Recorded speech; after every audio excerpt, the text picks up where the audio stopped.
Maths NCERT का chapter first number system, जिसकी हमने 1.3 एक्सेस तक कंप्लीट कर लिया था। आज हमने करना है 1.4। देखिए क्या दिए क्वेश्चन नंबर फर्स्ट, कह रहे हैं classify the following numbers as rational और इर्रेशनल। तो लास्ट वीडियो में हमने ये पढ़ लिया था रैशनल नंबर क्या होते हैं और इर्रेशनल क्या होते हैं। जो नंबर्स पी बाई क्यू की फॉर्म में होते हैं, रिप्रेजेंट हो सकते हैं, वो रैशनल होते हैं। जो पी बाई क्यू की फॉर्म में रिप्रेजेंट नहीं होते या रूट में होते हैं या पाई में होते हैं, वो इर्रेशनल होते हैं।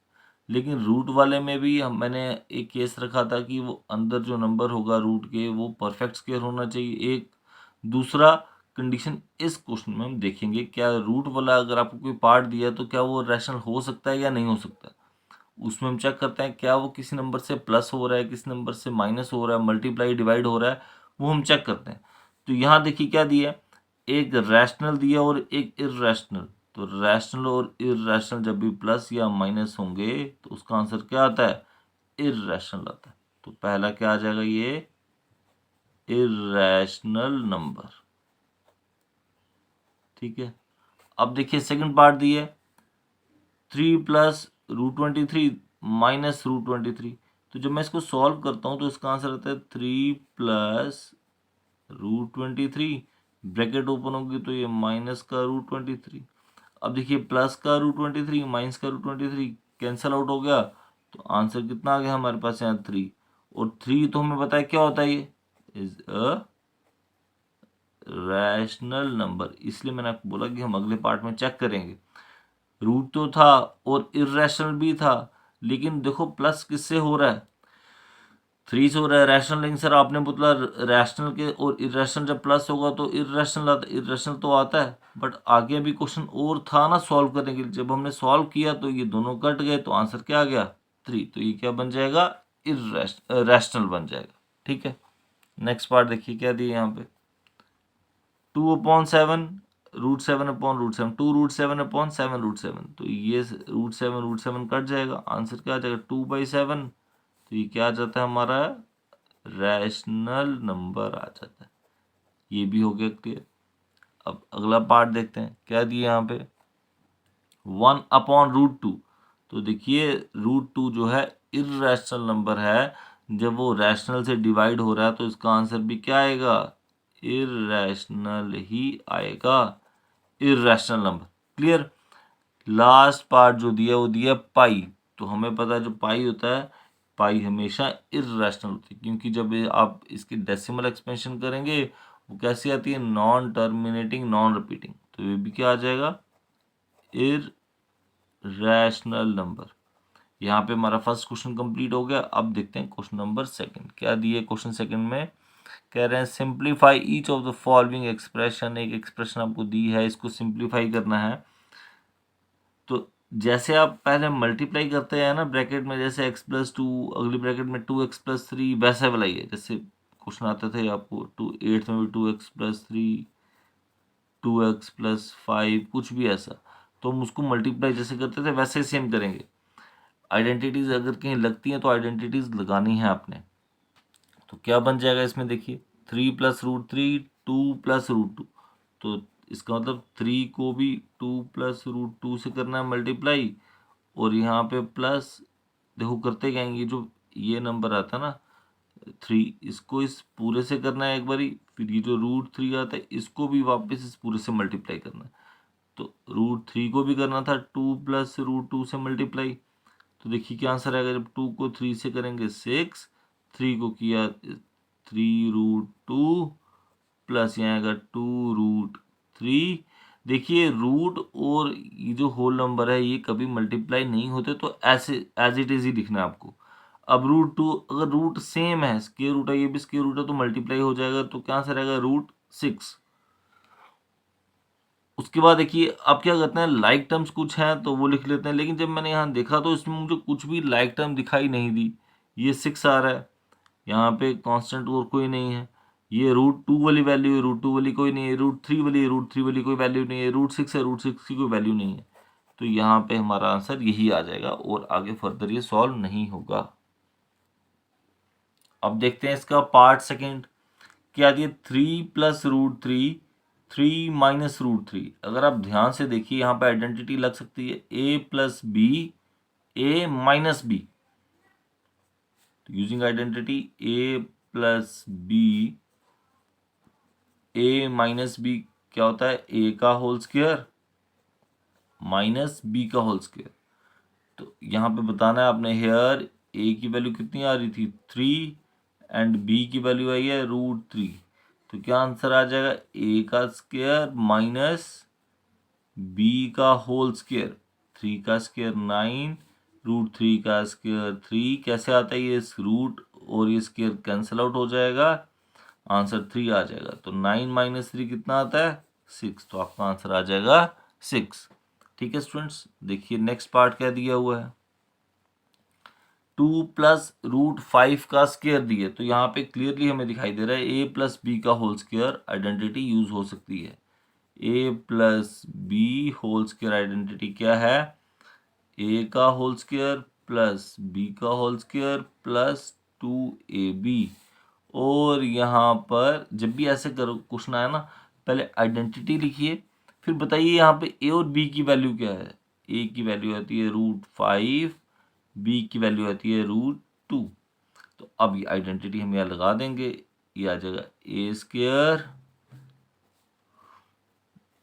प्लस बी स्क्वायर प्लस 2, ये आ जाएगा a और ये आ जाएगा आपका b।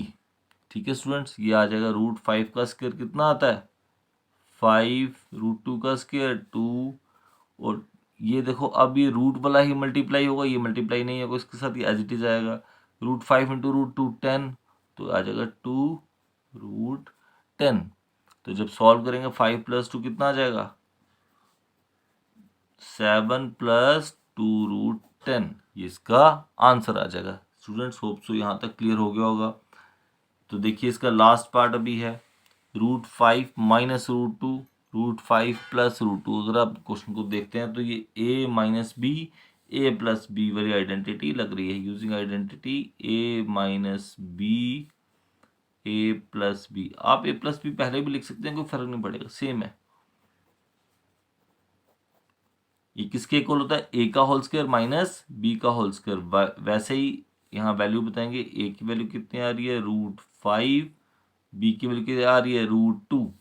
तो क्या बन जाएगा a का होल स्क्वायर माइनस b का होल स्क्वायर।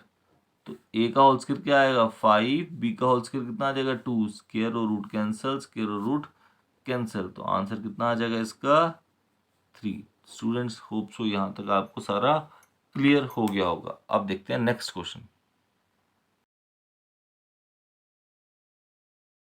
अब देखते हैं क्वेश्चन नंबर 3। तो देखिए क्या दिए क्वेश्चन नंबर 3 में, कह रहे recall pi is defined as the ratio of circumference से C of a circle to diameter d that is pi c by d। अब क्या कहना चाह रहे हैं, यहाँ पे कह रहे हैं जो पाई है वो c बाई d होता है, लेकिन ये कॉन्ट्राडिक्ट करता है कि ये पाई जो है इर्रेशनल होगा, क्योंकि जो c बाई d है ये तो रैशनल नंबर की फॉर्म में आ रहा है। तो कह रहे हैं आप कैसे इसको रिजॉल्व करेंगे, इस कॉन्ट्राडिक्शन को कैसे रिजॉल्व करेंगे। बेसिकली क्वेश्चन क्या कह रहा है, वो ये कहता है कि जो पाई है ये तो हमें पता है कि इर्रेशनल होता है, लेकिन वो इक्वल आ रहा है c बाई d के, जो कि देखने में रैशनल नंबर है। तो आप कैसे बताएंगे कि ये इरेशनल है और ये रैशनल है और ये इक्वल आ रहा है, कैसे आप इसको कॉन्ट्राडिक्ट करें। तो चलिए हम इसको करते हैं, सॉल्व करते हैं। सबसे पहले तो हम ये देखेंगे कि ये जो pi is equal to c by D ये कहाँ से आ रहा है। तो इन्होंने क्या बोला सर्कमफ्रेंस है, तो हमें क्या पता है कि सर्कमफ्रेंस ऑफ सर्कल किसके इक्वल होता है, 2 पाई आर, ये आपको अच्छे से पता है। मतलब ये सर्कमफ्रेंस होगा किसके 2 पाई आर के इक्वल होगा। और आपको अच्छे से पता है जो 2 आर है किसके इक्वल आता है डी के, मतलब जब आप रेडियस का डबल करते हैं तो वो डायमीटर के इक्वल आता है। तो यहाँ से क्या आ जाएगा पाई डी इज इक्वल्स टू सी आ जाएगा।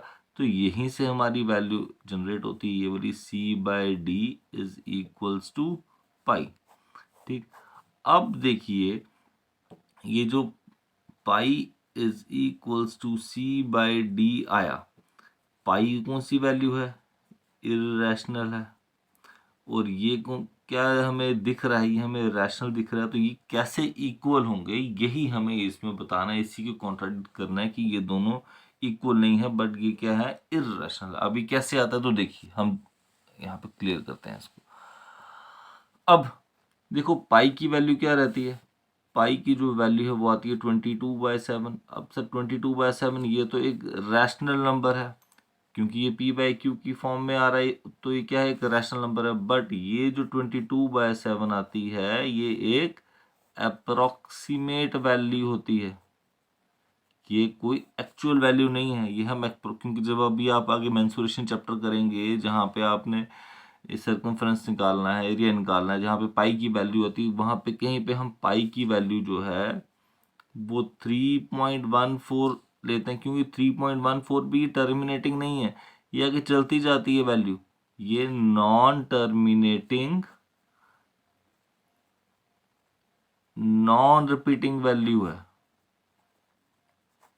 ठीक है, तो ये एक इररेशनल नंबर है। और जब हम कई बार पाई की वैल्यू लेते हैं 22/7, तो वो जो 22/7 हम लेते हैं वो एक अप्रोक्सीमेट वैल्यू होती है। पहली बात तो यहीं से क्लियर हो गया कि ये जो हम 22/7 लेते हैं ये क्या रहता है, इसका एक अप्रोक्सीमेट वैल्यू रहती है। तो यहाँ से एक चीज़ हमने कॉन्ट्राडिक्ट की, जो पाई की वैल्यू है ये जो हम 22/7 लेते हैं ये एक अप्रोक्सीमेट वैल्यू रहती है। दूसरी बात ये कि जो हमने लिखा पाई इज इक्वल्स टू c/d लिखा, तो जब भी हम मेजरमेंट करते हैं यूजिंग स्केल और एनी अदर डिवाइस, जब भी हम कुछ मेजरमेंट करते हैं तो ये हमें एक अप्रोक्सीमेट वैल्यू देती है, एक्चुअल एग्जैक्ट वैल्यू नहीं होती है। तो या तो c जो है, देखो जब शायद से c है, अगर हमने लिया 5 सेंटीमीटर, तो वो ऐसा हो सकता है कि 5 पॉइंट ऐसा हो सकता है 5.10101000 कुछ ऐसी वैल्यू हो। ऐसा भी अगर ऐसी वैल्यू होगी तो सी क्या आ रहा होगा, इर्रेशनल नंबर। तो यहाँ पे क्या आ जाएगा, देखिए पाई इज इक्वल टू ऊपर क्या आ रहा है, इर्रेशनल नंबर, नीचे डी सपोज ये रैशनल आ जाता है। तो हमें पता है जब भी इर्रेशनल नंबर रैशनल नंबर से डिवाइड होगा तो जो इसका आंसर आएगा वो क्या आएगा, इर्रेशनल नंबर ही आएगा। और ऐसा भी हो सकता है कि जो डी है ये भी इर्रेशनल आ रहा हो, ये इर्रेशनल आ रहा हो जब आप उसको मेजरमेंट कर रहे हैं, एक्चुअल जब देखोगे तो क्या पता इर्रेशनल हो। तो उस केस में भी क्या हो कि सी अगर आपका रैशनल आ गया है तो डी शायद से आपका इर्रेशनल आ रहा हो, ऐसा भी हो सकता है। तो उस केस में भी जो हमारा आंसर है वो क्या आएगा, इर्रेशनल आता है, क्योंकि हमें पता है जब भी हम डिवाइड करते हैं किसी भी रैशनल नंबर को इर्रेशनल नंबर से डिवाइड करते हैं तब भी इर्रेशनल आता है, या फिर इर्रेशनल नंबर को रैशनल से डिवाइड करते हैं, रेशियो निकालते हैं, तब भी हमारा क्या आता है, इर्रेशनल। तो दोनों केसेस में हमारा क्या आ सकता है, इर्रेशनल आ सकता है। तो यहीं से हम ये डिडक्ट करेंगे कि जो पाई है हमारा, पाई इज इर्रेशनल। ठीक है स्टूडेंट्स, यही इसके दो केसेस बनते हैं।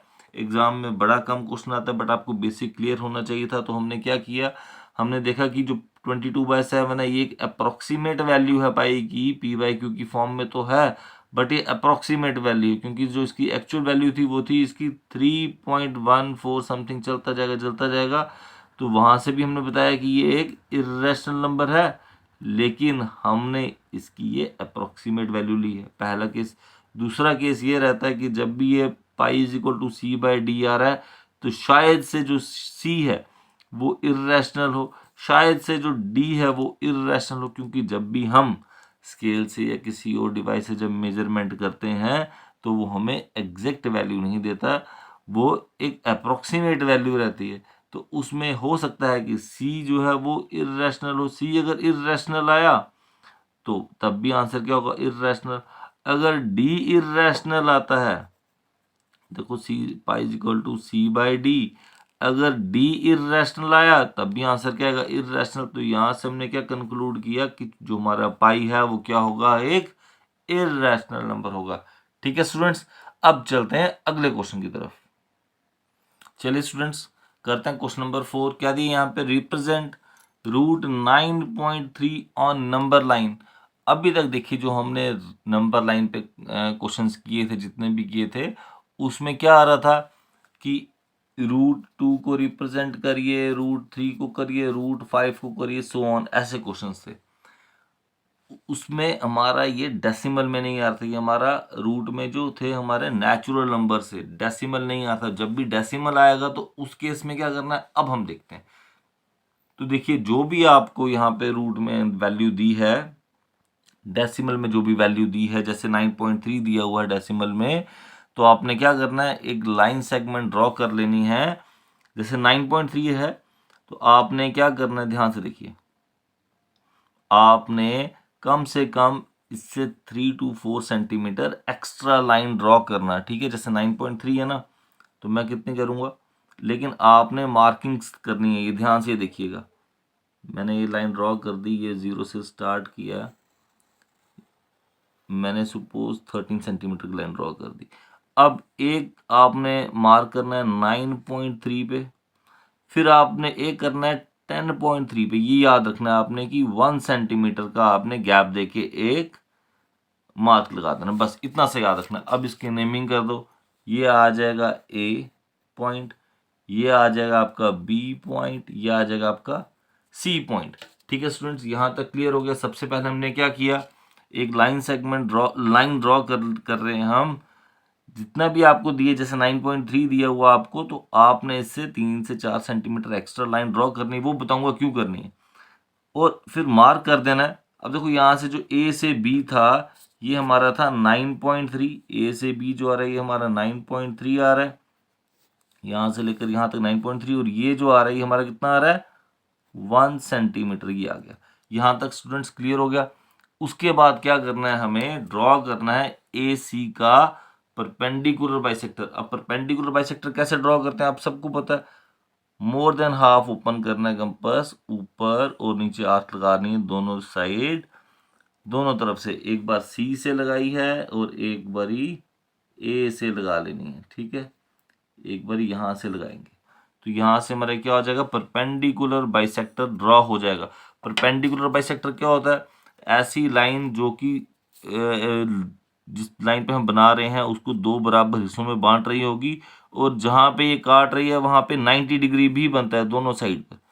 तो देखिए ये जो पॉइंट है, इस पॉइंट का नाम डाल देते हैं ओ। अब यहाँ से क्या होगा, ओ से ए का डिस्टेंस जो है और ओ से बी सी का जो डिस्टेंस है, ये क्या होगा, एकदम बराबर होगा, क्योंकि हमने परपेंडिकुलर बाइसेक्टर ड्रॉ की है। अब यहाँ पे आपने क्या करना, यहाँ पर हमने ओ से ए को मेजर कर लो, चाहे ओ से सी कर लो, ये बराबर आ रहा होगा, है ना, क्योंकि हमने परपेंडिकुलर बाइसेक्टर ड्रॉ की, ये एकदम बराबर आ रहा है। ठीक है स्टूडेंट्स, ये देखिए ओ से ए ले लो चाहे ओ से सी ले लो, एकदम बराबर आ रहा है। तो यहाँ से हमने क्या करना है, एक सेमी सर्कल ड्रॉ कर लेना है। ठीक है, ये हमने कर दिया एक सेमी सर्कल ड्रॉ, एकदम बढ़िया से सेमी सर्कल ड्रॉ हो गया हमारा। अब क्या करना है, कि जो पॉइंट बी आया हुआ है यहाँ पे आपने एक राइट एंगल ड्रॉ करना है 90 डिग्री। या तो आप स्ट्रेट लाइन ड्रॉ कर दीजिए, नहीं तो आप डी की हेल्प से कर सकते हैं, नहीं तो कंपास की हेल्प से आप 90 डिग्री ड्रॉ कर सकते हैं। यहाँ पर मैं डी की हेल्प से कर लूँगा, ठीक है। 90 डिग्री ड्रॉ आपको बेसिकली यहाँ पे 90 डिग्री ड्रॉ करना है बस। तो देखिए ये जो पॉइंट बी था, मैंने पॉइंट बी से क्या किया, एक 90 डिग्री ड्रॉ किया। अब ये जो 90 डिग्री वाली हमारी लाइन आई, इसने जहाँ पे भी सेमी सर्कल को इंटरसेक्ट किया होगा उतनी लेंथ हमने मेजर कर लेनी है यूजिंग कंपास। जहाँ पे इंटरसेक्ट कर रहा है, ये देखिए ये यहाँ पे इसने इंटरसेक्ट किया। अब ये जो आपकी लेंथ होगी, ये आपका √9.3 आता है। और अब इस √9.3 की लेंथ को हम क्या करेंगे, इसको हम जो हमारी लाइन है नंबर लाइन, उस पर हम इसको इंटरसेक्ट करेंगे। ठीक है स्टूडेंट्स, इतना सा था। अब ये जो हमारा पॉइंट आया होगा, ये जो पॉइंट है ये आएगा आपका √9.3। अब इसको आप नेमिंग कर सकते हैं ए बी सी, ये पॉइंट आ जाएगा डी, और ये पॉइंट आ जाएगा आपका ई, इसका नाम दे देते हैं ई। जो पॉइंट ई है, पॉइंट ई, ये रिप्रेजेंट कर रहा होगा √9.3।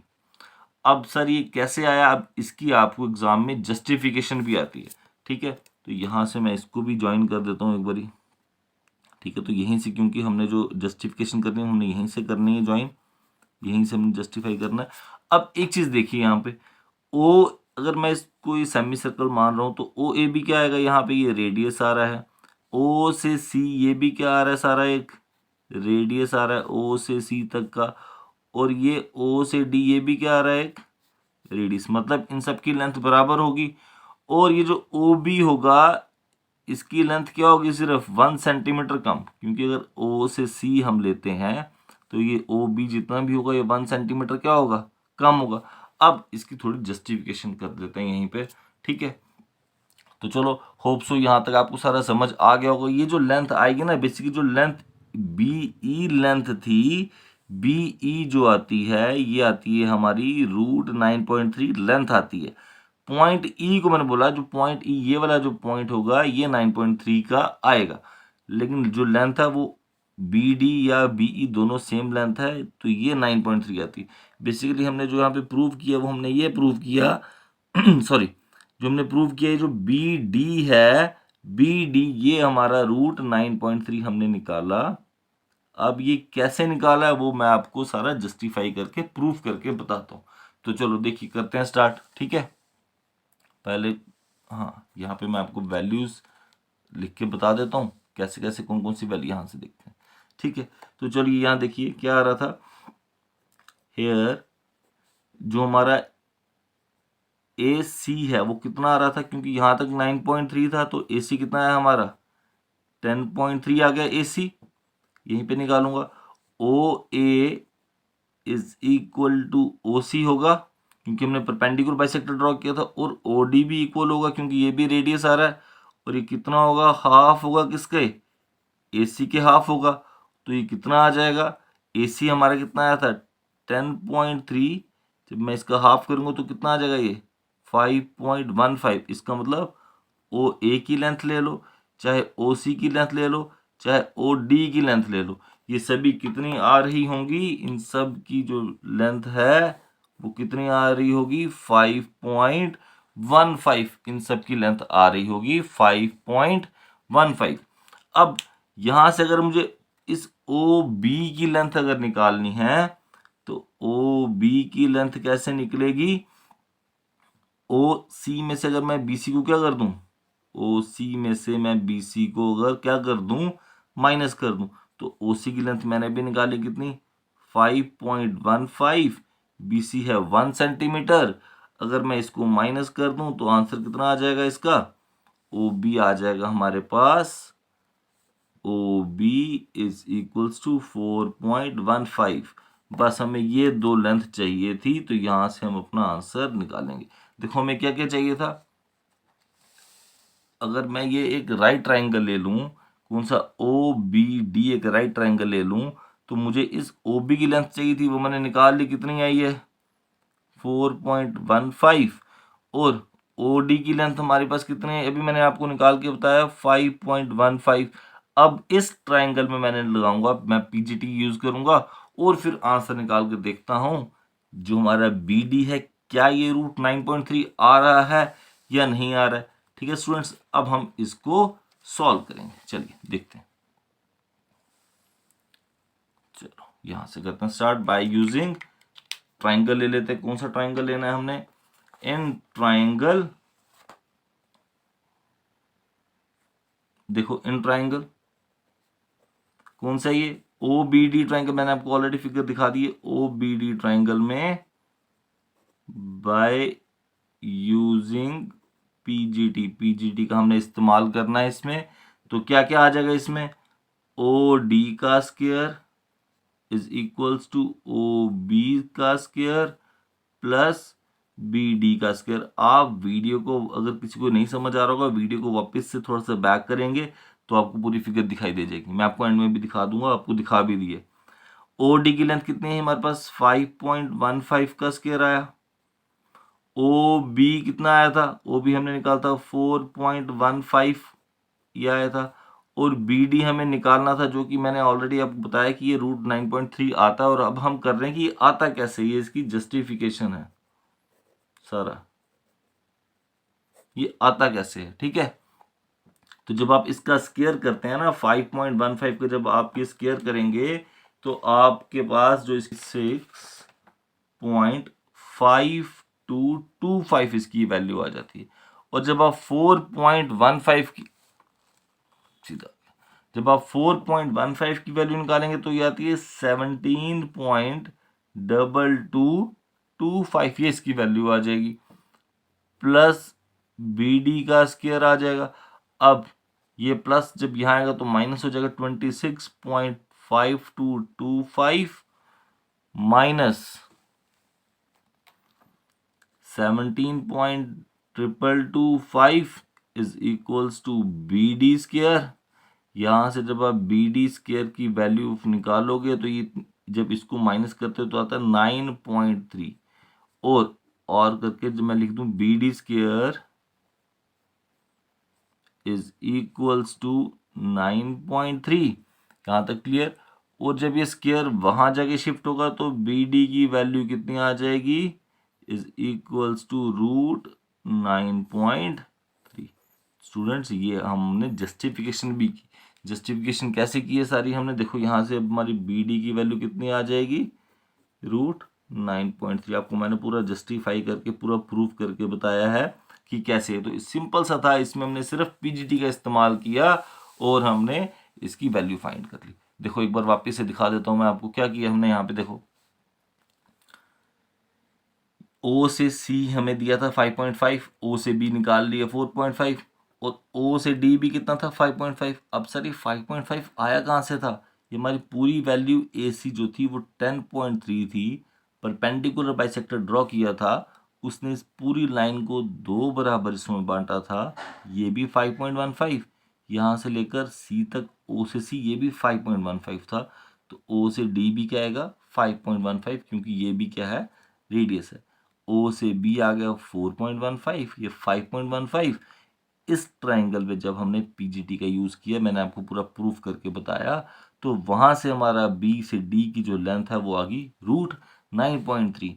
अब इसको मेजर किया हमने और नंबर लाइन पर आर्क लगा दी, तो ये जो पॉइंट है हमारा ये 9.3 आया। इसीलिए मैंने पहले ही एक लाइन जो थी थोड़ी सी एक्सटेंडेड लाइन ड्रॉ की थी। नहीं तो अगर आप यहाँ से वापस से लाइन ड्रॉ करते हैं वो ज़रा सी ऊपर या नीचे हो जाती है, वो एक देखने में अच्छी नहीं लगती है। इसीलिए हमने लाइन पहले से ही थोड़ी सी एक्सटेंडेड ड्रॉ की थी और यहाँ पे मार्किंग कर दी थी। ये 9.3 का मार्क था, ये 10.3 का मार्क था। ठीक है स्टूडेंट्स, होप सो आपको ये वीडियो अच्छी लगी होगी। अच्छी लगी तो इसको लाइक शेयर कमेंट सब्सक्राइब करिए। क्वेश्चन कैसा लगा बताइएगा कमेंट करके। ठीक है स्टूडेंट्स, अब देखते हैं नेक्स्ट क्वेश्चन 5। तो क्या दिए इसमें, क्वेश्चन 5 में कह रहे हैं रैशनलाइज द डिनोमिनेटर। डिनोमिनेटर को रैशनलाइज करो। रैशनलाइज का मतलब हो गया जो रूट है वो रूट की वैल्यू यहाँ से एलिमिनेट करनी है, रूट को ख़त्म करना होता है। तो कैसे करते हैं, पहले लिख लेते हैं बाय रैशनलाइजिंग, बाय रैशनलाइजिंग या रैशनलाइजेशन 1/√7।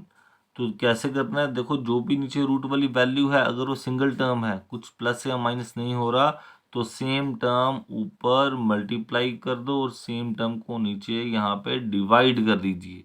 ठीक है, तो क्या आंसर आ जाएगा, देखो जब आप इसको मल्टीप्लाई करेंगे ऊपर √7 आ जाएगा, तो नीचे क्या आएगा, √7 को √7 से करेंगे तो क्या आता है सिंपल 7। तो बस इतना सा ये पार्ट था। देखिए अब नीचे जो सिर्फ 7 आ गया, रूट यहाँ पे खत्म हो गया। अब देखिए पार्ट नंबर 2। पार्ट 2 में क्या दिए 1/√7 माइनस √6। अब इसमें रूट के साथ कुछ प्लस माइनस हो रहा है, तो उसमें कैसे करते देखते हैं बाय रैशनलाइजेशन से क्या करेंगे हम 1/√7 माइनस √6। अब देखो जो फर्स्ट पार्ट किया उसमें हमने क्या किया, जो नीचे रूट आ था उससे ऊपर मल्टीप्लाई नीचे डिवाइड किया। इसमें भी सेम करना है, बट एक चीज का ध्यान रखना है, साइन चेंज होना चाहिए। यहाँ पे अगर माइनस है तो साइन चेंज हो जाएगी, ये बन जाएगा प्लस का साइन।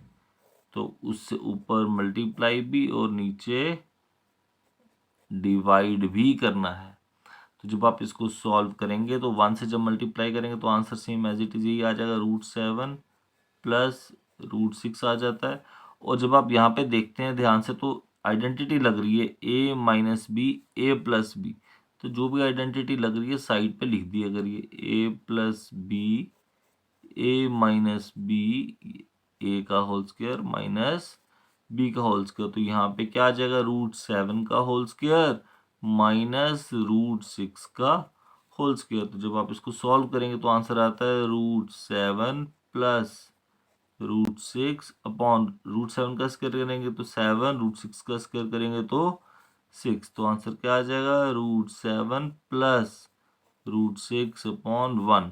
तो देखिए जो पहले नीचे यहाँ पर रूट में वैल्यू थी, यहाँ पर आके वो खत्म हो गई। तो ये इसको कहते हैं रैशनलाइजेशन। तो यहाँ पे सेकंड पार्ट भी हो गया। अब देखते हैं इसका थर्ड पार्ट। थर्ड पार्ट में दिया है 1/√5 प्लस √2। तो वैसे ही बाय रैशनलाइजेशन क्या करेंगे, इसमें हम सेम नंबर को 1/√5 प्लस √2 है मल्टीप्लाई करेंगे, सिर्फ साइन चेंज करेंगे। यहाँ पर जैसे यहाँ पे प्लस था तो यहाँ पे मैंने क्या लगा दिया, माइनस √5 माइनस √2, सिर्फ साइन चेंज करनी है। ठीक है, जब मल्टीप्लाई करेंगे ऊपर 1 से तो यही आता है √5 माइनस √2 आता है। जब नीचे हमने देखा तो यहाँ पे आइडेंटिटी हमारी लग रही थी कौन सी, ए का होल स्क्वायर माइनस बी का whole square, A plus B A minus B. तो ये क्या आ जाएगा, ए का होल स्क्वायर माइनस बी का होल स्क्वायर। तो यहीं पे इसको सॉल्व करते हैं तो देखिए क्या आंसर आ जाता है। आइडेंटिटी हमने कौन सी लगाई, ए plus B A minus B, किसके इक्वल आती है, ए का होल स्क्वायर माइनस बी का होल स्क्वायर। तो कैसे सॉल्व करेंगे आगे, देखिए √5 माइनस √2 है, इसको एज इट इज लिखेंगे √5 माइनस √2 अपॉन ए स्क्वायर माइनस बी स्क्वायर है, √5 का स्क्वायर 5 √2 का स्क्वायर 2। तो क्या आंसर आ जाएगा, √5 माइनस √2 अपॉन 5 माइनस 2 कितना आ जाता है, 3। ठीक है स्टूडेंट्स, यहाँ पर हमारा ये थर्ड पार्ट भी कंप्लीट हो गया और जो नीचे डिनोमिनेटर था वो भी रैशनलाइज हुआ और इसका आंसर आ गया 3। अब देखिए पार्ट 4 में क्या दिया है, 1/√7 माइनस √2। बड़ा इजी सा पार्ट है, सेम वैसे जैसे बाकी पार्ट की हमने इससे पहले वाले। बाय रैशनलाइजेशन 1/√7 माइनस 2, इसको मल्टीप्लाई करेंगे, सेम नंबर यही टर्म ऊपर लेनी है बट साइन चेंज करना है, √7 प्लस 2 √7 प्लस 2 से 1 से मल्टीप्लाई होगा तो सेम नंबर आ जाएगा √7 प्लस 2। और यहाँ पे हमारी आइडेंटिटी लग जाएगी A minus B A plus B A minus B A plus B which is equals to A का होल स्क्वायर माइनस बी का होल स्क्वायर। यहाँ पे ए की वैल्यू आ रही है √7 ए का होल स्क्वायर माइनस 2 का होल स्क्वायर। तो क्या आंसर आ जाता है इसका, देखिए ये आ जाएगा √7 प्लस 2 अपॉन √7 का स्क्वायर 7 2 का स्क्वायर 4। तो क्या आंसर आ जाएगा इसका, √7 प्लस 2 अपॉन 7 माइनस 4 इज 3। तो ये भी हमारा आंसर आ गया। यहाँ पे हमारा क्वेश्चन 5 भी कंप्लीट हो गया। स्टूडेंट्स चलिए अब देखते हैं एक्सरसाइज 1.5। 1.5 में क्या दिया हुआ, क्वेश्चन फर्स्ट में दिए फाइंड 64 1/2। अब देखिए कैसे फाइंड करेंगे, बहुत इजी है। अगर आप ध्यान से देखिए तो 64 जो है वो किसका स्क्वायर, देखो जो बाहर नंबर होता है ना 1/2, जो डिनोमिनेटर में है कोशिश करिए कि अगर 2 है तो ये किसी का स्क्वायर हो, 3 है तो किसी का क्यूब हो, 4 है तो वो नंबर 4 टाइम्स किसी के हो, तो वो बताना है। तो मैंने देखा यहाँ पे 2 है तो मुझे क्लियरली दिख गया कि ये 8 का स्क्वायर है, 1/2 ऐसे लिख दिया। अब by the laws of exponent हमें पता कैसे करते हैं, 8 को 2 इंटू 1/2 ऐसे आ जाएगा। तो यहाँ पे ये 2 और ये 2 कैंसिल आउट हो जाएगा, तो आंसर कितना आ जाएगा इसका, 8 आ जाएगा। बस इतना छोटा सिंपल सा क्वेश्चन था। सेकंड पार्ट देखते हैं इसका। सेकंड पार्ट देखिए क्या दिया हुआ है इसका, 32 पावर 1/5। अगर आप ध्यान से देखें तो इसमें हम कैसे कर सकते हैं, पावर कितनी आ रही है 1/5, तो मुझे इसको करना है इस तरीके से कि इसकी पावर 1/5 इसकी पावर 5 बन जाए। तो मुझे पता है 2 की पावर 5 करोगे 32 आता है, ये 1/5। पावर की होल पावर आती है तो क्या करते हैं उसको मल्टीप्लाई 2 की पावर 5 इंटू 1/5, तो ये 5 की 5 कैंसिल आउट, आंसर कितना आ जाएगा इसका 2। बस इतना सा तो पार्ट है। अब इसका एक पार्ट और बचा, थर्ड पार्ट, वो भी देखते हैं। थर्ड पार्ट दिया है 125 1/3। अब देखिए वैसे ही 3 आना चाहिए, ये जो नंबर है ये कम क्यूब होना चाहिए किसी का, तो हमें पता है 5 का क्यूब होता है 5 इंटू 5 इंटू 5, तो ये 5 का क्या होता है क्यूब, 1/3 यहाँ पे आ गया। कैसे सॉल्व होगा, 5 3 इंटू 1/3, 3 और 3 कैंसल आउट, आंसर कितना आ जाएगा इसका 5। बस इतना सा था ये क्वेश्चन नंबर फर्स्ट। अब देखते हैं इसमें क्वेश्चन नंबर सेकंड, सेम वैसे ही आ रहा है, फाइंड करना है। फर्स्ट पार्ट देखिए क्या दिया है, फाइंड करने के लिए इन्होंने 9 की पावर 3/2, जैसा आपको समझाया आपने वैसा ही करना है। डिनोमिनेटर में 2 दिया है तो देखिए ये हमें पता लग गया 3 का स्क्वायर होता है, 3 का स्क्वायर 3/2। तो कैसे सॉल्व होगा ये, 3 पार की होल पार आती है तो मल्टीप्लाई हो जाता है, हमें पता है 3/2, ये कैंसिल हो जाएगा। रिमेनिंग क्या आ जाएगा हमारे पास, 3 का क्यूब बच जाएगा, और हमें पता है 3 का क्यूब कितना होता है, डायरेक्ट भी आंसर लिख सकते हैं आप। 3 का क्यूब आता है 27, 3 इंटू 3 9, 9 3 इंटू 27।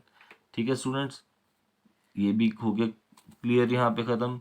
सेकंड पार्ट देखते हैं, इसका सेकंड पार्ट दिया हुआ है 32 2/5। अभी सेम पार्ट किया हमने जब पावर 5 दी है और 32 दिया है, तो कुछ चीज़ें आपको टिप्स पर होनी चाहिए। अब जैसे ये 32 है तो हमें पता है ये 2 की पावर 5 होता है, तो 2/5 जब भी मल्टीप्लाई होगा तो 5 इंटू 2/5, 5 और 5 कैंसल आउट, तो 2 का स्क्वायर बच जाएगा। 2 का स्क्वायर हमें पता कितना होता है 4। ये भी यहाँ पर हमारा क्लियर हो गया। अब देखते हैं इसका पार्ट थर्ड।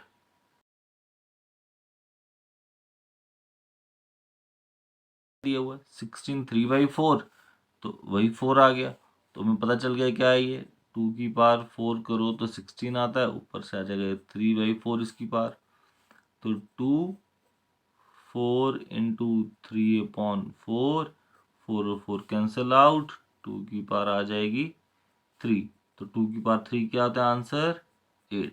बस इतना सा था। फोर्थ पार्ट देखिए 125 माइनस 1/3, तो डिनोमिनेटर में 3 है तो पता चल गया ये 5 की पावर 3 होगा, और माइनस 1/3 ऐसे आ गया, तो कितना आ जाएगा 5 3 इंटू माइनस 1/3, 3 और 3 कैंसल आउट, 5 की पावर -1। अब 5 की पावर -1 है तो कैसे करेंगे इसको चेंज, हमें पता ना वहाँ था a की पावर -1 कितना आता था 1/a, करते थे ऐसे ही, तो यहाँ पे भी क्या आ जाएगा इसका आंसर 1/5 आंसर आ जाएगा। यहाँ पर हमारा क्वेश्चन नंबर 2 भी कंप्लीट हुआ। अब देखिए क्वेश्चन नंबर 3 क्या दिया हुआ है, सिंप्लीफाई करना है, सेम एज इट इज, ये ऐसे क्वेश्चंस होंगे, आइडेंटिटीज लगा के करेंगे इनको। तो देखिए फर्स्ट पार्ट क्या दिया यहाँ पर सिंप्लीफाई के लिए, 2 की पावर 2/3 इंटू 2 की पावर 1/5। अब अगर आप ध्यान से देखिए यहाँ पे बेस क्या आ रही है सेम, जब बेस सेम होगी तो पावर्स क्या हो जाती हैं एडिड। वी नो a की पावर m इंटू a की पावर n हो तो a की पावर m प्लस n हो जाता है, तो यहाँ पे बेस सेम यही आ रही है 2/3 प्लस 1/5। यहाँ तक क्लियर। अब इसको सॉल्व करेंगे तो हमें पता है जब भी ऐसे आएगा तो इसका एलसीएम लेना पड़ेगा। एलसीएम कितना आ जाएगा इसका 15, 5 को 2 से करेंगे 10, 3 को 1 से करेंगे 3, तो आंसर आपका आ जाएगा 2 की पावर 13/15, तो ये आपका सिंपल सा ही आंसर आ जाएगा। अब देखते हैं इसका पार्ट नंबर 2। तो पार्ट नंबर 2 क्या दिया है हमें, 1/3 की पावर 3 होल पावर 7। तो देखिए इसको बेसिक स्टेप से करेंगे, बच्चे कई बार कंफ्यूज हो जाते हैं ऐसे पार्ट्स में, बट इजी सा पार्ट है। तो क्या है इस पार्ट में दिया, देखो पावर दी है, होल पावर 7 दी है, तो पहले ये कर देते हैं। तो इसको कैसे लिख सकता हूँ, 1 की पावर 7 अपॉन 3 का क्यूब दिया हुआ है, इसकी होल पावर क्या आ जाएगी 7, ये आ गया। अब इसको कैसे सॉल्व करेंगे, देखिए 1 की पावर 7 क्या जाता है 1, उसको मैंने ऐसे लिख दिया। अब ये पावर की होल पावर है तो क्या आ जाएगा 3 इंटू 7, आइडेंटिटी कौन सी लगेगी, ए की power m whole power n which is equals to a m into n। ये आ गया, यहाँ तक क्लियर। अब देखिए इसका आंसर कितना आ जाएगा, 1/3, 3 इंटू 7 21। बस ये इसका आंसर आ गया, इतना सही आंसर था। ठीक है स्टूडेंट्स, यहाँ तक क्लियर हो गया। अब देखिए थर्ड पार्ट स्टूडेंट्स इसका क्या दिया हुआ है, 11 1/2, 11 1/4।